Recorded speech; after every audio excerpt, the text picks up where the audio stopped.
Exit poll देखिए, इससे भी लगता है कि एग्जिट पोल में चाहे थोड़ा डामाडोल दिखाई दिया हो, लेकिन अभी उनका जो बैलेट से लोग देने वाले हैं, पोस्टल बैलेट, उसमें उनको आगे दिखाई दिया है। नहीं वो ना वहाँ पे स्थिति भी सर ऐसी है कि सर्वजन जो अलग अलग समुदाय के लोग हैं, उस कन्नौज में अगर आप देखिए तो उन्होंने सबसे ज़्यादा किसी लोकसभा क्षेत्र का उन्होंने विजिट किया है, अगर अखिलेश यादव ने, वो कन्नौज का ही किया है। अब यहाँ पे अगर हम लोग मैनपुरी देखें तो वो चुनाव प्रचार का पूरा कमान लगभग डिम्पल यादव ने शुरुआती स्तर पर संभाला हुआ था, लास्ट स्तर पे समाजवादी पार्टी के दूसरे वरिष्ठ नेता वहाँ समाजवादी पहुंचे। पार्टी ने पूरी ताकत झोंकी, हालांकि समाजवादी पार्टी का ये गढ़ कह सकते हैं या समाजवादी पार्टी के प्रभाव वाली सीटें हैं। कन्नौज का जिक्र हो रहा है तो अखिलेश यादव आगे चल रहे हैं। वहीं शुरुआती रुझानों की ओवरऑल अगर बात करते हैं तो एनडीए को बहुमत मिलता हुआ दिखाई दे रहा है। रुझानों में एनडीए को 291 सीटें मिल रही हैं।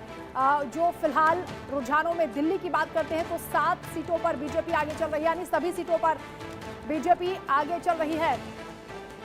मुकेश नायक इस वक्त हमारे साथ मौजूद है कांग्रेस से। हालांकि बहुत जल्दी है ये कहना मुकेश भाई, कुछ भी हो सकता है, टैली इधर की उधर भी हो सकती है, एनडीए इंडिया वाली नंबर भी हो सकता है, इंडिया वाला एनडीए का नंबर भी हो सकता है, लेकिन फिलहाल एनडीए का वो मैजिकल फिगर है वो आ चुका है जो 272 पार हो चुका है। नहीं, ये तो देखिए पोस्टल बैलेट की गिनती है, डाक मतपत्रों की गिनती है। पिछली बार विधानसभा के चुनाव में डाक मतपत्रों में 230 विधानसभा क्षेत्र में से 190 क्षेत्र में कांग्रेस पार्टी आगे थी, लेकिन जब मशीनें खुली तो पिछड़ गई। अभी पोस्टल बैलेट से आप पूरे चुनाव का असेसमेंट नहीं कर सकते हैं। मैंने कई चुनाव लड़े हैं, बहुत पोस्टल बैलेट जहां विधानसभा के चुनाव में तो पोस्टल बैलेट का वही महत्व है जहां बहुत क्लोज इलेक्शन। बाकी लोकसभा के चुनाव में तो पोस्टल बैलेट मतपत्र, डाक मतपत्र ज्यादा होते हैं, इसलिए लोकसभा के चुनाव में तो उनका महत्व है, लेकिन वो निर्णायक नहीं होते पोस्टल बैलेट। अभी जब कम से कम 2 राउंड की जब गिनती होगी तो पोस्टल बैलेट पर चर्चा हो रही है, रुझान लगातार सामने आ रहे हैं। एक और बड़ी जानकारी इस वक्त मिल रही है, बिग ब्रेकिंग इस वक्त की आपको बता दें, 2024 में जनता जो फैसला दे रही है उसके रुझान आने शुरू हो गए हैं। गांधीनगर से अमित शाह आगे चल रहे हैं। इससे पहले भी हमने आपको बताया गांधीनगर से लगातार अमित शाह के आगे चलने की खबरें आ रही हैं। संबलपुर से धर्मेंद्र प्रधान आगे चल रहे हैं, वहीं मंडी से कंगना रनौत आगे चल रही हैं। ये बड़ी जानकारी मिल रही है। कुरुक्षेत्र से नवीन जिंदल पीछे हो गए हैं, ये खबर है। तो नई दिल्ली से बांसुरी स्वराज भी आगे चल रही हैं। हालांकि दिल्ली से 7 सीटों पर बीजेपी के आगे चलने की खबर है, लेकिन एनडीए इसमें भी बहुमत और बढ़त के साथ आगे दिखाई दे रहा है। सचिन, रुचिका अग्रवाल है इस वक्त हमारे साथ बीजेपी से। रुचिका, फिर भी ये कहते हुए कि टैली कुछ भी हो सकती है, बदल सकते हैं नतीजे, क्योंकि अभी तो सिर्फ पोस्टल बैलेट है, धीरे धीरे आएंगे रुझान आएंगे और उसके बाद इंतजार करना होगा। अब बहुत बड़ा लोकतंत्र, 60 करोड़ से ज़्यादा जो है लोगों ने मतदान किया, लेकिन आपका फर्स्ट रिएक्शन?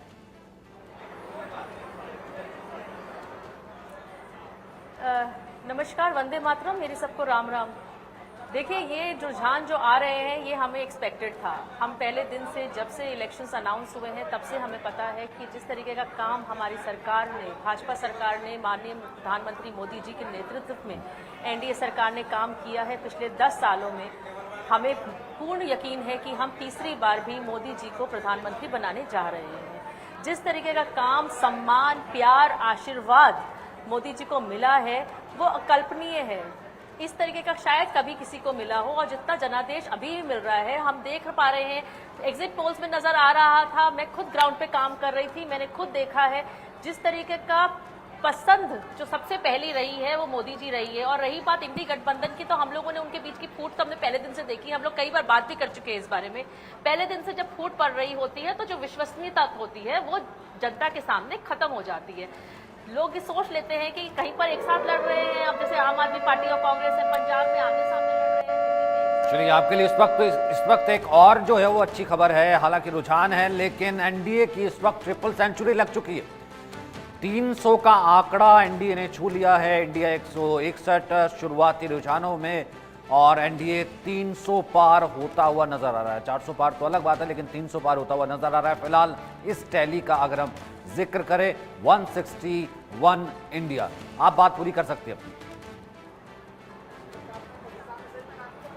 देखिए, ये एक्सपेक्टेड है, और हमने जिस तरीके का अभी आप बता ही रहे हैं, हम भी देख रहे हैं। 300 तो ये बहुत शुरुआती फिगर्स हैं, उसके बाद हम 400 तक भी छुएंगे। प्यार बहुत मिल रहा है। मैं खुद जब आपको बता रही थी कि मैं ग्राउंड पे काम कर रही थी, जिस तरीके का हर लेवल के हर जगह जब हम स्कीम्स की बात करते हैं, हम पॉलिसीज की बात करते हैं, बिना भेदभाव जिस तरह से मोदी जी ने सारी स्कीम्स दी हैं, सारी चाहे उज्ज्वला योजना रही हो, जनधन अकाउंट रहे हो, हमारी डिजिटल इंडिया, हम आजकल अपना बैंक अपने हाथ में लेके घूमते हैं, तो उस वजह से जो काम हुआ है और इंटरनेशनली जो हमारी एक्सटर्नल पॉलिसीज हैं, इंटरनेशनल पॉलिसीज हैं, उसमें हमारा जो रौब हुआ है, आज जो भी आसपास के जो दुश्मन देश थे, आतंकी देश थे, वो आज हमसे डरते हैं। हमारे आपने जैसे कहा 400 पार, वो 300 से नीचे आ लोग गए। हमारे प्रधानमंत्री आपने जैसे कहा 400 पार, वो 300 से नीचे आ गई। मैंने कहा नहीं, ना आ ये बहुत जाएगी, आप जल्दी है। चिंता मत करिए, चिंता मत करिए, चिंता बहुत मत जल्दी करिए, स्थिति इधर से चिंता उधर मत करिए, बदल सब जाती आएगा। है, नहीं इधर से उधर बदल जाती है स्थिति। एक और बड़ी खबर इस वक्त आ रही है, बड़ी खबर का रुख कर लेते हैं क्योंकि सबसे पहले जो रुझान है आप तक पहुंचा रहे हैं। छिंदवाड़ा सीट से नकुलनाथ आगे चल रहे हैं। हालांकि इसी सीट पर सबसे ज्यादा निगाहें रहेंगी। छिंदवाड़ा ऐसी सीट जहां पर कांग्रेस का गढ़ है और यहां पर नकुलनाथ आगे चल रहे हैं, कमलनाथ के बेटे हैं। वहीं बारामती से सुप्रिया सुले आगे चल रही हैं। तमाम जो रुझान है शुरुआती वो आपको बता रहे हैं। गाजीपुर सीट से अफजाल अंसारी आगे चल रहे हैं। सचिन, लगातार हम देख रहे हैं जो शुरुआती रुझान है उसमें जैसा कि रुचिका जी ने भी कहा कि जो एक्सपेक्टेड था वही हो रहा है, लेकिन अभी हम देखना चाहते हैं कि कितनी टफ फाइट होती है क्योंकि नहीं, एक सेकंड में चीजें चेंज हो रही है ना। कभी अभी आया था कि चन्नी आगे चल रहे हैं, फिर आया कि चन्नी पीछे चल रहे हैं, मनोज तिवारी पीछे चल रहे हैं, कन्हैया आगे चल रहे हैं, और अभी देखा सातों की सातों सीटें जो है बीजेपी आगे चल रही है। 300 तक एनडीए पहुंचा, फिर देखिए 294 हो गया। भार्गव जी, फर्स्ट रिएक्शंस, मतलब अभी जो है कदम बहुत फूक फूक के, जिसे क्या कहते हैं, एक एक शब्द जो है वो फूक फूक के कहने वाली बात है। बराबर। अभी ये बहुत इनिशियल स्टेज है और अभी ये सेटल होने में इसको लगभग 3 घंटे लगेंगे, जब हम कह पाएंगे कि परिदृश्य किस तरफ जा रहा है। लेकिन जो शुरुआती रुझान है उससे ऐसा लग रहा है कि एनडीए जो है कंफर्टेबल मार्जिन की तरफ बढ़ रहा है। ठीक है, उनियाल साहब। सचिन, जैसे पहले से ही लग रहा है लगातार कि जो एग्जिट पोल थे उनको नकारा गया।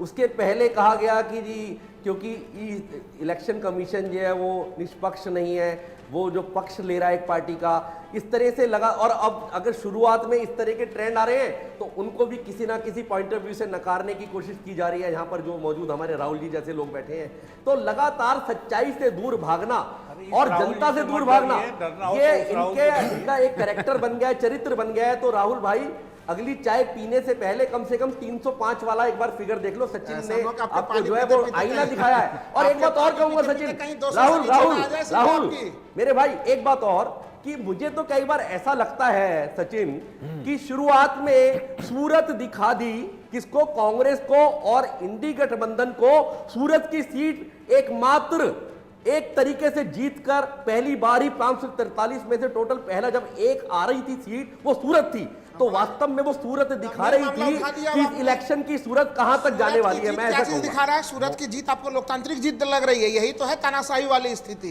कि आप तमाम उम्मीदवारों के ऊपर दबाव डालिए, अपने एजेंसियों का दुरुपयोग कर लीजिए राज्य सरकार में, और नहीं बौखलाने पे नहीं। तो सूरत कोई अच्छा उदाहरण नहीं है लोकतंत्र में। वहां पे जिनको असहमति जिनको व्यक्त करना था वो कहां पे असहमति व्यक्त करेंगे? वहां पे आपने लोगों को चुनाव देने का अधिकार नहीं दिया, आपने वहां पे चुनाव नहीं हो सका। तो इसलिए लोकतंत्र में आप अगर सूरत का उदाहरण दे रहे हैं, सूरत हमारे लोकतंत्र का कोई अच्छा उदाहरण नहीं है। आप कहिएगा कि ठीक है, भविष्य में भी, अतीत में भी कई बार निर्विरोध चुनाव हुए। राहुल, निर्विरोध चुनाव में अगर सब लोग स्वाभाविक अपने मन से हटा ले रहे हैं, अलग बात है। किसी उम्मीदवार के समर्थन में अगर ऐसा कर रहे हैं।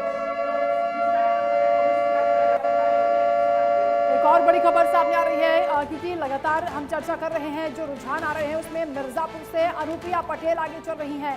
अनुप्रिया पटेल अपना दल से आगे हैं और भटिंडा से हरसिमरत कौर आगे चल रही हैं। इस वक्त ये बड़ी जानकारी लखनऊ से राजनाथ सिंह लगातार आगे हैं।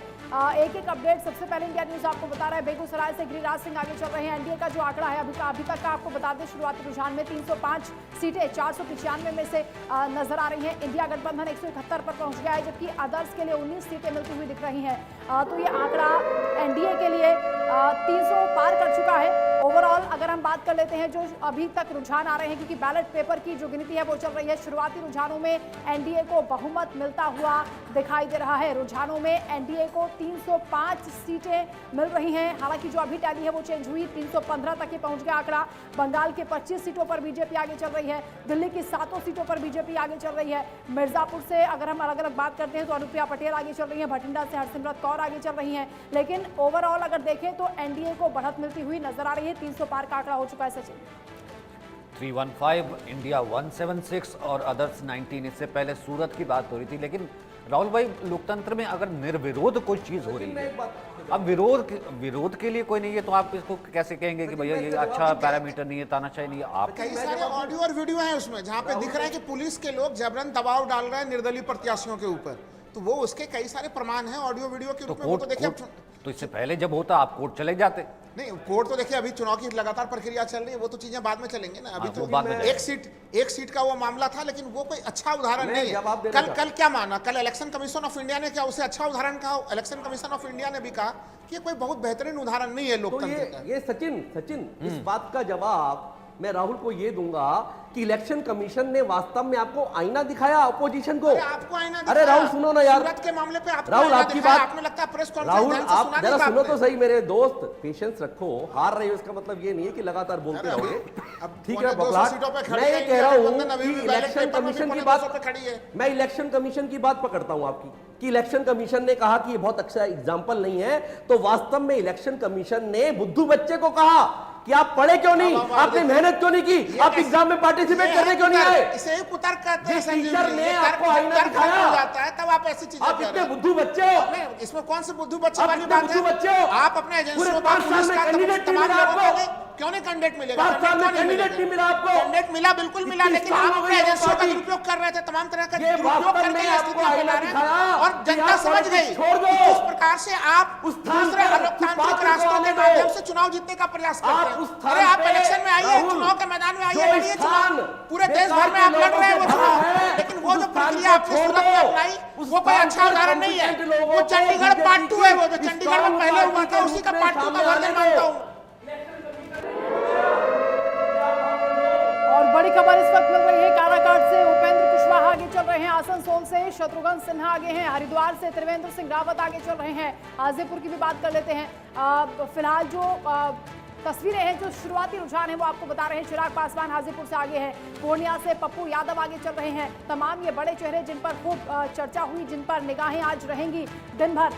तो तस्वीर जो शुरुआती रुझानों की है वो हम आपको बता रहे हैं। कुल मिलाकर एनडीए 315 सीटों पर आगे है, 500 सीटों का जो आंकड़ा है वो सामने रख दिया है। इंडिया गठबंधन 176 सीटों पर आगे है और अदर्स के खाते में 19 सीटें अभी शुरुआती रुझान में दिखाई दे रही हैं। 2024 में जनता का क्या फैसला होगा, थोड़ी देर में तस्वीर साफ हो जाएगी।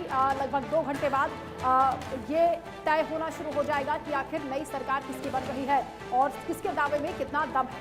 लेकिन शुरुआती रुझानों की ओवरऑल अगर बात करें तो एनडीए को बहुमत मिलता हुआ दिखाई दे रहा है। 300 पारी आंकड़ा 315 तक जा पहुंचा है। इंडिया गठबंधन को 176 सीटें मिलती हुई दिखाई दे रही है। विदिशा में जब सुषमा स्वराज चुनाव लड़ी थी तो उस समय कांग्रेस का नॉमिनेशन उन्होंने पेपर ठीक से नहीं जमा किया। जब यदि पार्टी भी कई बार अपनी पार्टी अपने लोगों को कैसे डैमेज करती है, इसके उदाहरण कांग्रेस के पुराने हैं। सूरत की बात न करें, मैं तो उस समय की बात कर रहा हूँ जब दिग्विजय सिंह, कमलनाथ जैसे बड़े दिग्गज नेता विदिशा में अपने उम्मीदवार को, सुषमा जी को फायदा हुआ अलग बात है, चुनाव तो फिर भी हुआ, लेकिन मेरा ये कहना है कि जब अब नॉमिनेशन फाइल करने में भी गलती करना, ये उदाहरण पहले का भी है। और कांग्रेस आत्मघाती कदम राहुल गांधी आज नहीं उठा रहे हैं, आत्मघाती सुसाइडल गेम उनके पहले से लोग उनके साथ ही रहे, जो पार्टी को नाश करने के लिए हमेशा रहे। वीपी सिंह ने राजीव गांधी को खत्म की, मैंने उनके सारे उसको नुकसान किया, उनको पराजित कराया। नरसिंह राव को, केसरी को, इन सबको जो उनके दूसरे जो विरोधी है, तो पार्टी को डुबोने के लिए विरोधी पक्ष की उतनी जरूरत नहीं होती।